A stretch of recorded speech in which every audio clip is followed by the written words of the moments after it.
Kita sudah share apa belum? Belum ya.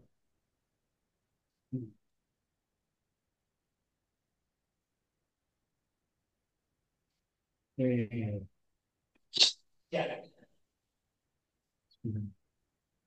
Oke,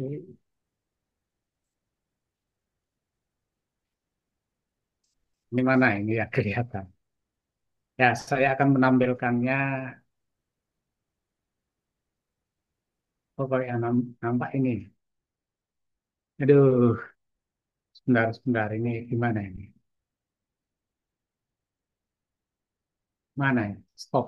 Oh, Sudah kelihatan. ya. Oh,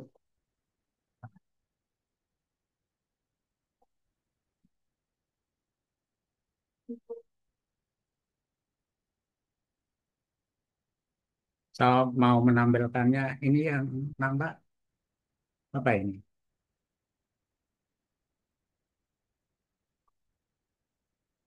Katos.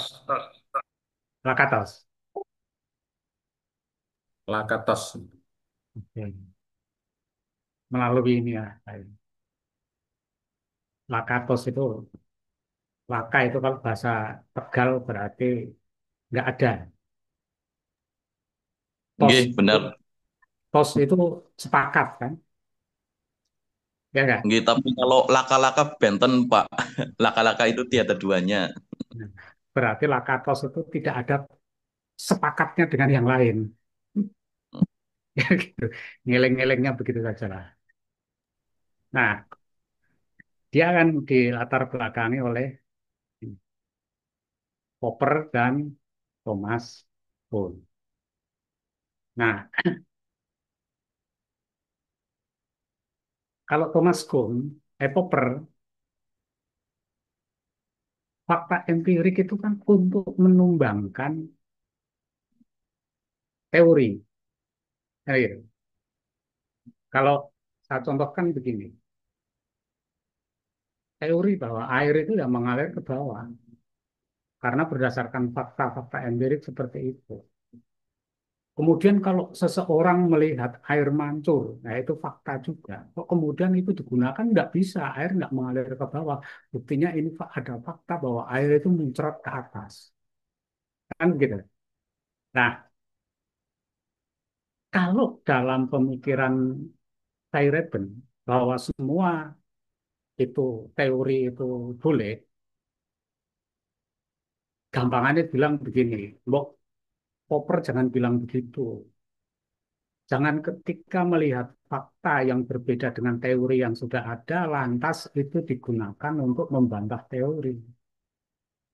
Tetapi kaji sendiri gitu loh. Kenapa ada fakta yang bertentangan dengan teori? Ini pasti ada sesuatu yang membuat ini berbeda. Kalau tadi katanya air mengalir ke bawah, tapi ini ada air mengalir muncrat ke atas, pasti ada faktor-faktor lain, ada penyebab lain, ada daya yang bisa menolak gaya gravitasi. Itulah mengapa Feyerabend menolak Karl Popper. Jadi ketika dia menemukan fakta yang menyimpang dari teori yang sudah ada, ya bangun teori sendiri. Jadi semua teori itu kan boleh, kan gitu. Nah, sehingga kalau dalam Islam itu kan semua madhab itu kan boleh. Kalau tadi ada pertentangan antara Mu'tazilah dan Ahlussunnah wal Jamaah mengenai kodimat Al-Quran itu kan berbeda diametral kan. Cuma waktu itu ada apa namanya hegemoni kekuasaan sehingga yang dimenangkan adalah Mu'tazilah yang menganggap Al-Quran itu tidak kodim. Itu Feyerabend. Jadi Feyerabend itu bagaimana orang itu semua teori itu boleh saja. Jadi kalau dalam istilah eh, dia itu apa ya itu, saya lupa itu. Semua yang sesuatu yang tidak menghambat itu ya boleh saja, semua boleh. Apakah ini tidak berpotensi apa tadi menghilangkan etika, moral, dan lain sebagainya. Sains itu kan tidak berbicara tentang moral. Bahkan kalau dikaitkan dengan moral, sains itu kan bebas nilai. Positivisme, kemudian empirisme, itu juga disinyalir oleh Said Hussein Nasr kan, itu menimbulkan dekadensi moral, kerusakan alam, menimbulkan penindasan satu ras yang kuat pada ras yang lain, kemudian penjajahan dari negara-negara yang memiliki teknologi maju kepada negara yang berkembang atau terbelakang itu menurut Said Hussein Nasr kan juga akibat dari positivisme. Ya karena memang positivisme tidak berbicara tentang moral gitu kan. Nah, kalau tadi apakah berdasarkan Feyerabend itu kalau mahasiswa bilang tidak setuju dengan teori-teori yang ada mau bikin teori yang lain. Nah, coba ini nanti kalau S3 disertasi itu harus ada implikasi teoritis kan? Nah, disertasi itu tuntutannya adalah menemukan teori. Tentu dengan membantah teori-teori yang sudah ada dengan argumen-argumen, dengan temuan-temuan. Kalau tadi diucapkan oleh mahasiswa S1, ya kira-kira dia mampu nggak membantah teori-teori yang sudah ada secara logis, secara rasional, dengan fakta-fakta, dengan data-data yang mumpuni. Ya kalau bisa ya boleh saja menurut saya. Itu berarti kemampuan dia sudah menyamai dengan tuntutan S3. Jadi, menurut saya seperti itu. Nah, kita kembali ke sini. Nah, jadi kalau menurut Karl Popper bahwa kebenaran itu masih tetap bisa diterima selama belum ada fakta yang membantah teori tersebut. Jadi di sini fakta diperlukan untuk membantah teori. Jadi ini Popper ini ngeyel gitu loh, nggak terima. Tapi ya nggak apa-apa, itu kan dalam sains nggak apa-apa. Tapi kalau Thomas Kuhn, revolusi ilmiah terjadi lewat perubahan paradigma. Paradigma tidak diukur, tidak dinilai, eh, tidak diukur, dinilai sehingga tidak dapat perbandingan secara rasional satu dengan yang lain. Nah, kata Thomas Kuhn, perbedaan pemikiran itu bisa saja terjadi bukan karena perbedaan fakta. Faktanya sama pun kalau paradigma berpikirnya itu berbeda, ya bisa menghasilkan pemikiran dan teori yang berbeda. Nah, paradigma ini eh, nggak bisa diukur secara positivistik. Karena apa? Paradigma itu kan dipengaruhi oleh latar belakang budaya, sosial, bahkan politik. Kenapa Al-Quran ada yang mengatakan qadim, ada yang hadis? Itu kan paradigma berpikirnya Mu'tazilah dengan paradigma berpikirnya Ahlussunnah kan berbeda. Nah, bagi Mu'tazilah, keesaan Allah itu diartikan bahwa tidak boleh ada yang qadim selain Allah. Dan dia berparadigma bahwa kitab suci Al-Quran itu bukan Allah. Nah, dia makhluk, maka hadis. Nah, begitu pula dalam hal yang lain, misalkan sampai Mu'tazilah itu kan punya pikiran bahwa Allah tidak punya sifat. Karena dia punya paradigma yang berbeda dengan Sunni. Misalkan Mu'tazilah berpikir bahwa sifat itu bukan Tuhan. Maka kalau Tuhan punya sifat, berarti ketika Tuhan melihat dengan sifat basir, berarti Tuhan membutuhkan sesuatu yang selain Allah, yaitu sifat. Sifat bukan Allah. Sementara Ahlussunnah wal Jamaah dalam hal ini Asy'ari bilang bahwa sifat itu memang bukan Allah. Dia la huwa wala dia ghairu. Nah, paradigmanya kan beda. Sifat memang bukan Allah, tapi tidak lain dari Allah itu sendiri. Maka ketika Allah melihat dengan sifat al-basir, bukan berarti Allah butuh pada selain dirinya. Karena sifat itu tidak lain dari dirinya sendiri. Nah, ini kan paradigma yang berbeda. Nah, jadi menurut Thomas Kuhn adalah ya perubahan itu terjadi karena paradigma. Dan paradigma itu ada pengaruh sosial, kultural, dan budaya, dan lain sebagainya. Budaya Persia itu beda dengan budaya Arab, budaya Persia kan budaya Helenisme yang itu memunculkan orang-orang Mu'tazilah.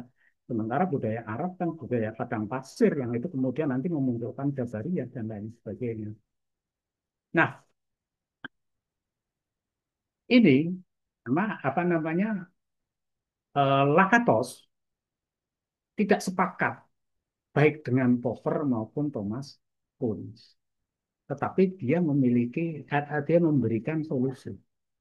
Nah, apa dia menolak Popper? Perlunya falsifikasi perlu, akan tetapi harus tepat sasaran, bahkan tidak tepat untuk teori yang sudah mapan. Teori-teori mapan besar yang katakanlah tadi ada grand teori dan middle teori, ya ini betul. Nah, apa namanya? Nanti hubungannya ke situ. Dia contohkan seperti ini. Teori bahwa planet-planet Bumi, Mars, terus Jupiter mengelilingi matahari. Itu jangan difalsifikasi sudah. Itu sebuah kalau inti core tadi, hardcore tadi, jangan difalsifikasi. Nah, teori-teori yang mengelilingi, yang ini adalah sabuk pengaman, itulah yang nanti yang bisa difalsifikasi. Teori-teori sabuk pengaman ini apa? Nah, misalkan teori tentang eh, berapa luas bidang yang ditempuh oleh planet ketika mengelilingi matahari dalam satu waktu tertentu. Planet itu kan elit, kan gitu kan. Kadang menjauh matahari, kadang mendekat matahari. Ketika dalam posisi jauh, kok planet itu mengelilingi matahari masih dalam perjalanan 1 bulan misalkan, maka jarak luas bidang yang dilalui itu jika ditarik garis, maka sama dengan luas bidang yang ditempuh dalam 1 bulan di saat dia dekat. Gitu. Nah, saya tidak nulis ya, jadi ngomong mungkin agak susah, tapi biarlah seperti itu. Nah, maka begini, kalau saya gambarkan, teorinya Lakatos itu begini. Jadi sebuah teori itu kan berlapis. Ada hardcore, yang ini adalah bersifat negatif heuristik. Ini yang tidak boleh difalsifikasi. Ini tidak menerima falsifikasi. Seperti tadi yang saya katakan, bahwa teori matahari sebagai pusat tata surya dan semua mengelilingi, ini tidak bisa menerima falsifikasi. Yang menerima falsifikasi adalah lingkaran pelindung ini. Teori-teori turunan yang sebetulnya memperkuat hardcore. Nah, ini yang bisa dikritik. Jadi, kalau ini dihubungkan dengan Feyerabend, semua boleh, tetapi ketika menyangkut hardcore, ini nggak boleh. Yang boleh adalah teori-teori pelindung. Kalau dalam keislaman saya contohkan seperti ini. Ada hal yang tidak boleh difalsifikasi. Saya ingat dosen filsafat dulu itu, filsafat Islam. Kata beliau begini, silahkan berfilsafat, tapi jangan sampai berkesimpulan bahwa Tuhan itu tidak ada. Silahkan berfilsafat, tapi jangan sampai berkesimpulan Al-Quran itu bukan wahyu. Silahkan berfilsafat, tapi jangan sampai berkesimpulan bahwa akhirat itu tidak ada. Dan sebagainya. Dan paling tidak ada rukun iman itu jangan sampai tidak dipercayai. Nah, itu kalau kita masukkan ke dalam teori eh, apa namanya teori ini, ya ini masuk hardcore yang tidak boleh diganggu juga. Lah yang boleh diganggu juga adalah teori pelindung ini. Misalkan hardcore-nya Allah itu Esa, tetapi Esanya Allah itu seperti apa? Nah, itu kan yang menjelaskan adalah teori-teori lingkar pelindung ini. Menurut Mu'tazilah, esanya Allah itu berimplikasi pada sampai pada Allah tidak memiliki sifat. Allah tidak memiliki anggota tubuh. Al-Quran tidak kodim dan lain sebagainya. Tapi bagi teori Ahlussunnah wal Jamaah, Allah itu esa. Tapi tetap bahwa Allah itu punya sifat. Allah itu punya anggota tubuh dan Al-Quran itu kodim. Dan semua itu, kata Ahlussunnah wal Jamaah, tidak bertentangan dengan prinsip tauhid. Maka di sini yang terjadi pertentangan itu bukan pada Allah itu esanya, tapi kepada esanya Allah itu bagaimana. Kalau tadi dicontohkan oleh Pak Muflisin Syauban, kata saya Arif, Rio itu Syauban Pak. Loh kenapa? Kan sudah ubanan. Nah, ini kalau tadi dicontohkan oleh Pak Mulisin berkaitan pertentangan antara Mu'tazilah dengan Ahlussunnah wal Jamaah, ini kan pertentangan pada lingkar pelindung. Pada Al-Quran itu kodim apa tidak? Tidak sampai mempertentangkan Al-Quran itu wahyu apa bukan. Ya gitu, gitu. Jadi tidak sampai mempertentangkan pada hardcore-nya. Nah ini kan nanti kalau pengembangan Islam, studi Islam seperti itu. Misalkan lagi, dalam ilmu keislaman, hardcore itu kalau dalam ini ekonomi syariah, riba itu kan tidak boleh. Itu yang nggak boleh digugat nanti. Jangan nggak boleh bikin disertasi menggugat itu.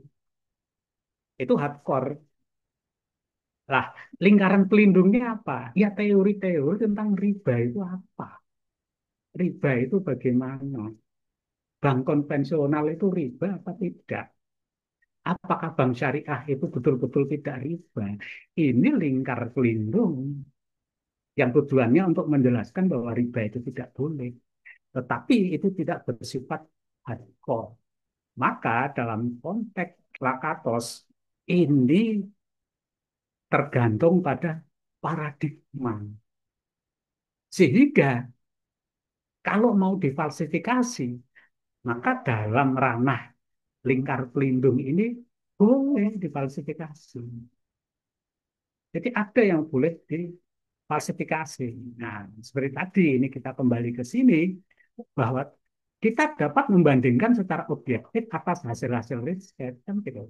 Nah, jadi teori yang sudah mapan jangan difalsifikasi. Nah, paradigma yang kata Thomas Kuhn itu sebagai eh, tolak ukur nanti munculnya teori-teori baru, paradigma itu kan posisinya di sini. Maka juga boleh itu dikritik, boleh itu dikaji kebenarannya melalui program riset. Maka eh, apa namanya bank konvensional itu riba dan lain sebagainya itu kan perdebatan di lingkar pelindung. Makanya kalau saya tidak khawatir, saya itu ya punya rekening di bank syariah dan di bank konvensional gitu kan. Karena juga ada yang mengatakan bank konvensional itu bukan riba. Bahkan ini mohon maaf, ini sekedar apa namanya wawasan saja ya. Ada dulu dosen saya yang bilang begini, kalau bank konvensional itu dianggap riba, maka bank syariah itu lebih riba dari bank konvensional. Dulu mungkin konteksnya adalah bank syariah dulu ya. Saya kalau bank syariah sekarang saya nggak tahu. Kenapa? Alasan dia dilarangnya riba itu kan supaya orang yang berhutang itu tidak berat membayarnya. Nah, sekarang itu bunganya lebih banyak mana? Bank konvensional apa bank syariah? Kata beliau begitu. Waktu itu dia bilang lebih besar bank syariah. Ya, karena faktanya memang dulu kalau saya nabung di bank syariah itu bunganya lebih besar dan lebih besar lagi di BKK. Nah, makanya kata kesimpulan beliau berarti kalau konvensional riba, bank syariah itu lebih memberatkan, maka lebih riba. Nah, ini sekali lagi ini kan perdebatan dalam lingkar pelindung, boleh dibantah, boleh tidak. Kalau pakai pemikirannya eh, Lakatos. Nah, jadi menurut saya bisa dikatakan bahwa hardcore ini grand teori. Kemudian lingkar pelindungnya itu adalah middle teori. Ya, saya pernah menguji tesis juga sih. Ini ada grand teori, ada middle teori. Tetapi dari tesis yang saya uji semuanya antara grand teori dengan middle teori nggak nyambung. Tadi misalkan grand teorinya tentang apa? Behaviorisme. Nah, itu kan bisa teori turunan nanti dalam bidang pendidikan. Misalkan dalam bidang pendidikan ada teori apa itu? Metode drill ya, pengulangan terus-terusan. Nah, kalau behaviorisme kan karakter orang itu kan terbentuk oleh lingkungan. Nah, drill itu kan merupakan turunan dari lingkungan. Siapa yang mengulang-ulang terus? Itu kan lingkungan. Maka karakter itu juga akan terbentuk apabila anak kecil misalkan berulang-ulang dia melihat orang tidak tertib berlalu lintas. Orang masuk dari gang kok begitu nyelonong. Itu dilihat terus menerus itu kan juga terbentuk. Maka metode pengajaran berulang-ulang itu kan bisa membentuk ingatan untuk karakter. Nah, maka bisa dikatakan bahwa metode drill itu merupakan turunan dari behaviorisme. Ini, ini contoh. Ya bisa saja salah contoh. Tetapi menurut saya bahwa antara grand teori dengan middle teori itu harus nyambung, gitu. Nah, kemarin yang saya lihat ketika saya menguji tesis itu antara grand teori dengan middle teori nggak nyambung. Grand teorinya tentang apa, middle teorinya tentang apa. Jadi berbeda, nggak nyambung. Ketika saya tanya, loh kenapa ini nggak nyambung antara grand teori dengan middle teori? Kami belum pernah diajari, Pak. Bahkan dalam bimbingan nggak pernah dibimbing. Oh ya sudah, gitu. Eh,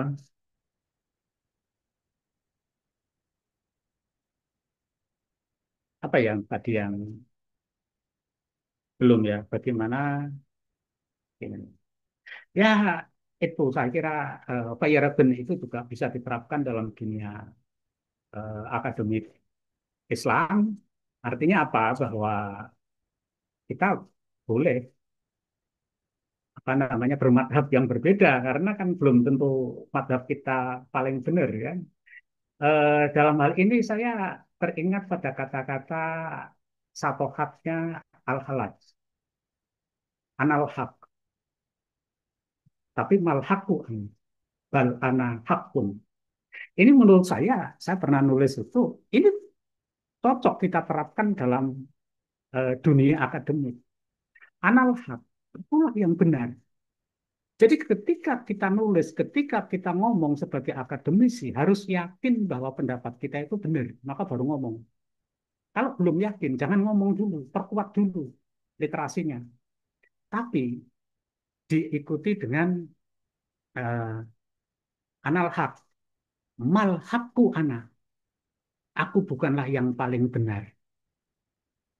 Bal ana hakun. Tapi aku hanya salah satu dari kebenaran. Nah, Pak Ireben berarti kan mengarah ke situ. Siapapun teori apapun itu boleh, tetapi makanya jangan menganggap bahwa teori ini paling benar. Dalam dunia pendidikan misalkan, saya mau tanya sama Pak Mulisin ini, ke-NU-an yang diajarkan di sekolah swasta bagaimana? Kita sering kan masih mendengar bahwa Islam itu terpecah menjadi 73 golongan. Yang benar hanya satu, yaitu Ahlussunnah wal Jamaah, semuanya masuk neraka kan gitu. Ya, Dan gitu Pak ya. ya, Nah, apalagi di buku ke-NU-an yang pernah saya teliti, apa itu Ahlussunnah wal Jamaah? Dipersempit lagi, yaitu ajaran yang dibawa oleh Imam Asy'ari. Padahal Maturidi kan ya Ahlussunnah wal Jamaah. ya, Nah, ini kalau mau kita terapkan Feyerabend dalam dunia pendidikan, mestinya kan tidak seperti ini kan, gitu kan.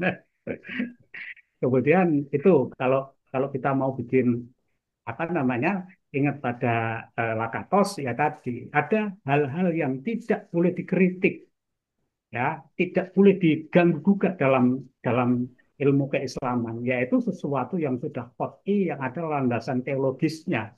Seperti tadi, silakan berfilsafat, tapi jangan sampai berkesimpulan bahwa Allah itu tidak ada. Dan seterusnya, silakan berfilsafat, jangan sampai berkesimpulan Al-Quran itu bukan wahyu. Itu adalah ranah hardcore yang tidak boleh ya, difalsifikasi. Gitu. Itu saya kira gitu aja. Saya tidak bisa menjawab secara rinci satu persatu, tapi ini sebagai apa namanya ya, akan saya tarik ke dunia studi Islam ya nanti karena kita Islamic Studies. Bahwa, sebetulnya memang Lakatos ini kan konteksnya adalah bidang sains, bidang eksakta, tetapi kita mencoba membawa pemikiran dia itu pada ranah Islamic Studies. Jadi kita harus membedakan mana tadi yang nanti yang tidak boleh dikritik, mana yang boleh dikritik. Itu saja saya kira. Terima kasih waktunya sudah maghrib dari tadi. Terima kasih dan mohon maaf atas segala kekurangannya. Wassalamualaikum warahmatullahi wabarakatuh. Waalaikumsalam Waalaikumsalam warahmatullahi warahmatullahi wabarakatuh. wabarakatuh. Terima kasih, Pak Terima Dokter. kasih. Kita foto dulu sebentar, foto dulu sebentar. Itu Foto dulu. dulu, foto dulu. Ya, Eh, diperhatikan. Diperhatikan dulu. Satu, dua, tiga. Oke. Abah mana Pak Abah? Sip. Imami maghrib. oke.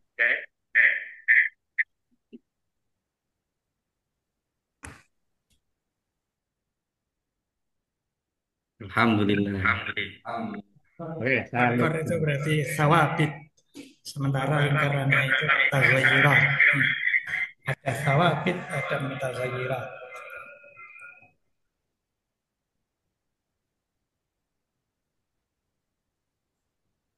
Piye ngukure? Sudah live ya? Hmm. Ngukure ora situ-situ. Ora situ. Iya, kok kurang situasi itu online terus. Pergi, Pak. Terus sampai